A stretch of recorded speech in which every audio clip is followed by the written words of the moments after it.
नमस्कार साथियों। मानव सभ्यता की अगर विकास देखें तो इसमें एक कड़ी हमें देखने को मिलता है और वह है कृषि।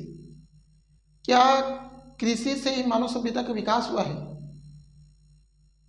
तो अगर आप पूछोगे तो हाँ, कि मेहरगढ़ में पहली बार कृषि का साक्ष्य मिलता है और जितने भी जो सभ्यता है उनमें कृषि का साक्ष्य हमें देखने को मिलता है।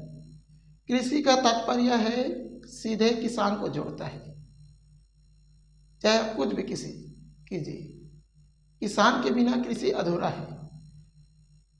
भारतीय राजनीति में शासन की स्थिति परिवर्तन हो गई, किसान की स्थिति कब परिवर्तन होगी? राजाओं से, सामंतों से, फिर जमींदारों से, फिर ब्राह्मणों से, फिर वैश्यों से,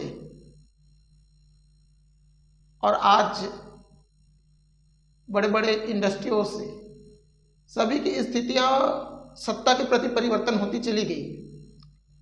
लेकिन भारतीय जो किसान हैं वो आज भी बेरोजगार है। यह बात आपको कड़वी लगेगी लेकिन सच है, क्योंकि भारतीय किसान के पास कोई और तरीका नहीं है कृषि के सिवाय। अगर जैसे तैसे करके उसने प्रोडक्शन बढ़ा लिया तो जगह नहीं है बेचने के लिए। एक सीधा उदाहरण के तौर पे समझते हैं, अगर एक किसान 1 केजी आलू उत्पादन करता है तो उसको वो 10 रुपये या 20 रुपये में ही बेचेगा, और एक कंपनी उसी आलू को खरीद के कोई सामान बना के बेचता है तो किसान से ज़्यादा मुनाफा कमाता है। अब प्रश्न आप करोगे कि उसने उसको कुछ तरीके से सुधार करके बेचा, प्रोडक्ट्स बना के, तभी कीमत बढ़ी। किसान ने तो आलू ऐसे ही दे दिया। तो एक प्रश्न करता हूं मैं, क्या कोई टेक्नोलॉजी ऐसी नहीं बनी है, क्या कोई पद्धति ऐसी नहीं बनी है जो किसान के लिए मैन्युफैक्चर की काम करे? यह प्रश्न आप सभी के लिए ही है। क्या किसानों को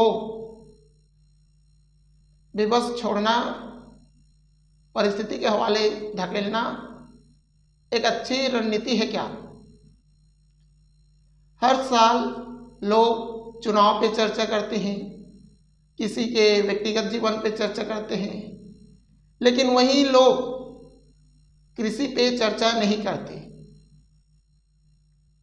हर एक चीज का उत्पादन हो गया है, हर एक चीज की रणनीति परिवर्तन होती जा रही है, तो कृषि की पद्धति परिवर्तन क्यों नहीं हो रही? क्योंकि भारतीय कृषक लगातार कर्जों में डूबते चला जा रहा है। अगर आप उसकी आमदनी देखें तो निम्न स्तर की है।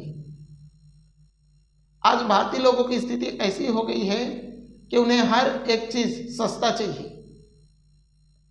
अगर 1 केजी टमाटर कोई खरीदने जाता है और बोल दिया जाए कि सस्ता है तो वो 2 केजी खरीद लेंगे। यानी हर चीज जुगाड़ पे ही चलना है। आप सभी से मेरा यही अनुरोध है कि कृषि के सुधार के लिए कुछ ना कुछ हमें भविष्य में रणनीति करनी चाहिए, तभी भारतीय कृषक की स्थिति बच सकती है।